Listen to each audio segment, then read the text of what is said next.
Welcome back to Dadozy Gaming. Today we're diving into Italian Pizza Simulator, a surprisingly detailed takeout pizzeria sim that respects the craft without drowning you in spreadsheets or restaurant management. Huge thanks to Keymailer for the review key. Let's get cooking. Your late grandmother leaves you her beloved pizzeria.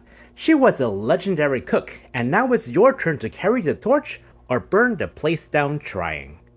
Right away, you choose your pizzeria's name, icon, and difficulty multipliers.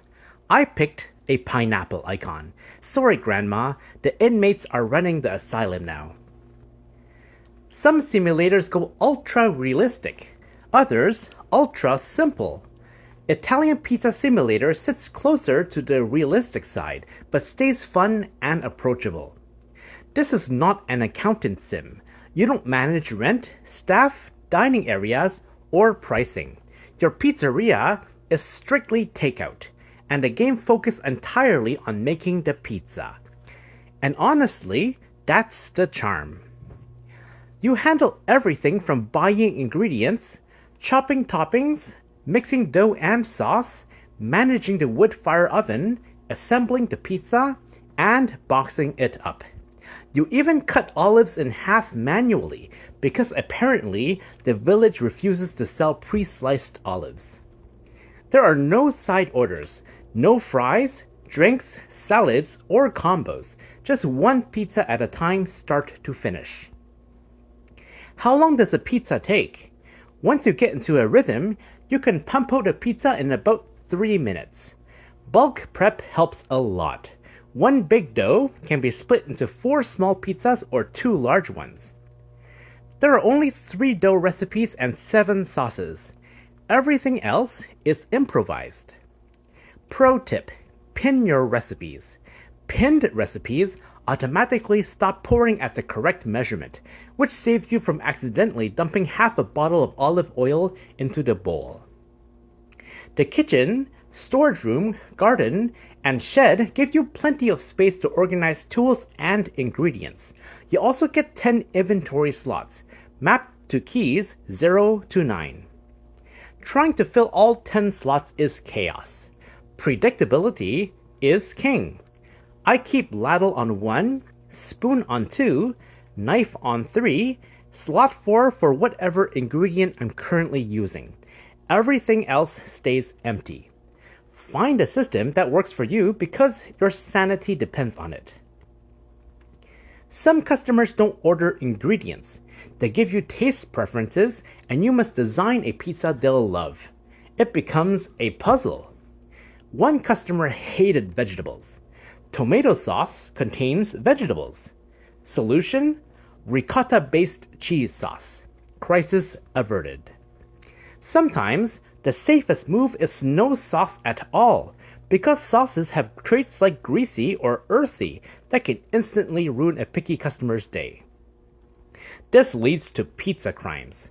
I once made a pizza with no sauce, just artichokes, pineapple, and a couple slices of Parmesan.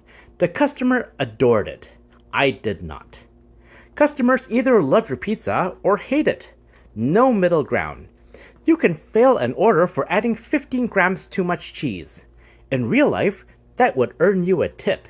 Here, it earns you a 1-star Yelp review from Satan. Some requests are mathematically impossible.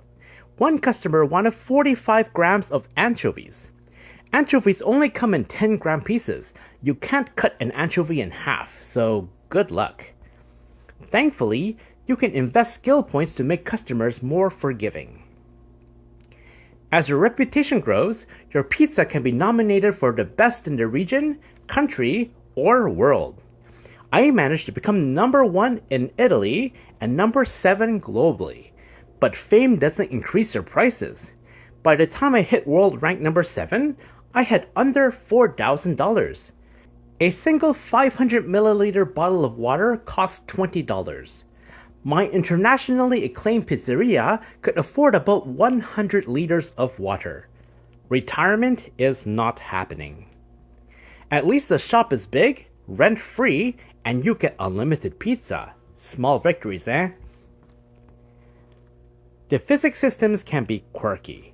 Objects shake when you hover over them, which causes stacked items to fall.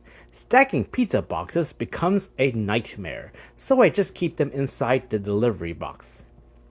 Controller support is rough. The game still shows keyboard tooltips even when using a controller. Mouse and keyboard feels much better. Basically, like a first-person shooter with WSAD, left-click, right-click, and E to interact. The game is surprisingly demanding of your computer, despite looking quite simple. For example, my Steam Deck cannot achieve 60 frames per second unless you're running at a measly 540p. The game compensates by allowing you to choose resolutions as low as 200p. That's Super Nintendo level resolution, but it's cool when a game lets you do that. Shockingly, the game is playable at resolutions as low as 240p, which is thanks to the UI.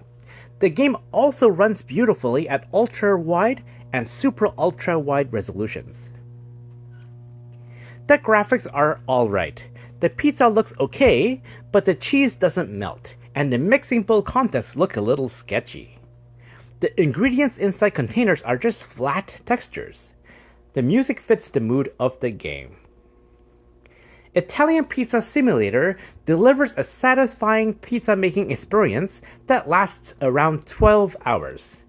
There isn't much progression beyond climbing the world ranking, but if your goal is simply to make pizza, the game delivers. My review covers patch 1.0.11, which dropped mid-review and fixed many issues, forcing me to redo all my footage. If updates continues, the game could improve even more. Dadozy Gaming gives Italian Pizza Simulator a solid 7 out of 10. Thanks for watching, and happy gaming!